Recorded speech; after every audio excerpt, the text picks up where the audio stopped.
So if you guys haven't paid attention, we are getting closer and closer to the new State of Decay 2 huge update that's bringing on a whole new map and even potentially new DLC. And while this hasn't been officially confirmed, we have found a mountain of evidence showcasing all the good stuff coming. Today's video is going to be no different, guys, as we now have exclusive screenshots as well as an in-game look at the new facilities and new things that will be implemented into the upcoming update and new map. These facilities are extra interesting with new unique bonuses, and you guys will see what I mean as I go through them in this video. Also, keep in mind some of these things were cut according to the team, so I don't know if they meant the artwork or the facilities themselves. Of course, though, things might change, but some of these do line up pretty perfectly with what we have found so far. And I also had to add these facilities into my game as the new map isn't available to us yet, but some of these facilities are going to look a little bit weird without the actual map that they were built for. With that, if you haven't already, subscribe as I cover all State of Decay 2 and 3 news. Also, join me on my live streams, especially when this update goes live. So if you guys take a look at this right here, these are the upcoming bases that are going to be featured in the Trumbull Valley map, and we're going to start this off with the Meditation Garden. This will be part of the Tranquility factory base, when that base looks to be like a potential mid to end game base. And this one is amazing for a few reasons. One, it gives you +2 meds per day, which is invaluable, and you need to have water to get that +2. But what stands out to me is you get a morale boost, and while that one is not a significant one, it does cost nothing but 1 labor, and you get +3 for 16 minutes. But then you add this here, meditative gardening, and that gives you +10 for 46 minutes, and then you can also turn it into a boost with the yield, and then you get a +50%. So you're getting lots of meds and lots of morale. So if you do the combine, you get +13 morale, lots of meds, and again, guys, that is massive, especially for a lethal playthrough. So for me, Tranquil Factory is going to be a base that you have to watch out for, and one that I think I'm going to see myself getting into pretty fast in the game. So jumping into another one, we have Mobile Catering Station in Fort Marshall, and Fort Marshall might actually be the go-to base, or just being the biggest and main base in the upcoming map.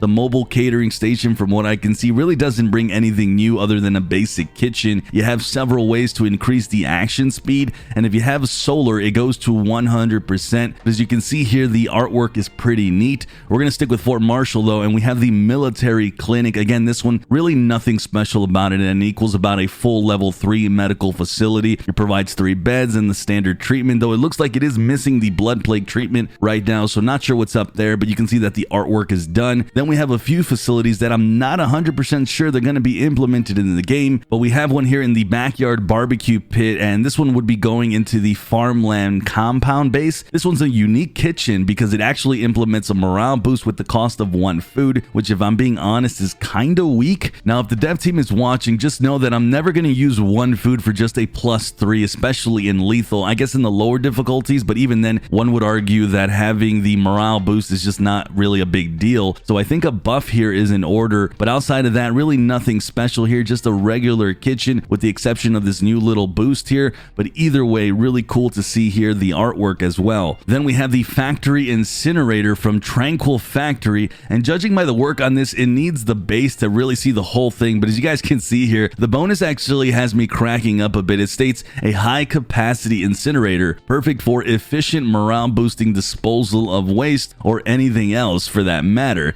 And if you click it, it says a burn stuff, a +25 morale for 46 minutes, a ton of storage for a temporary amount, and it costs bullets, gas, meds, foods, and materials. So this is kind of funny, and it looks to be a fun little facility when it is implemented in the Tranquil Factory. But the soundproof latrine here, which I wish I could see this one, but it needs the base. But this is a good one because it gives a +10 morale, a passive one, and then a natural +10 when you clean the toilets for a total of +20. And this one belongs to Pteranodon Park, so this is a really good one. Another here is the refugee clinic at the Farmland compound. This one again is just a standard medical facility that's level 3, only I'm seeing a +10 to health as a passive bonus, so that's very nice right there. And finally, out of all the facilities, this one's the most interesting and fascinating one, and I want to hear what you guys think down below about this. Where do you think this come from, and where do you think this will be implemented in? The Haven device. And if you read here, it says zombies die within the safe area,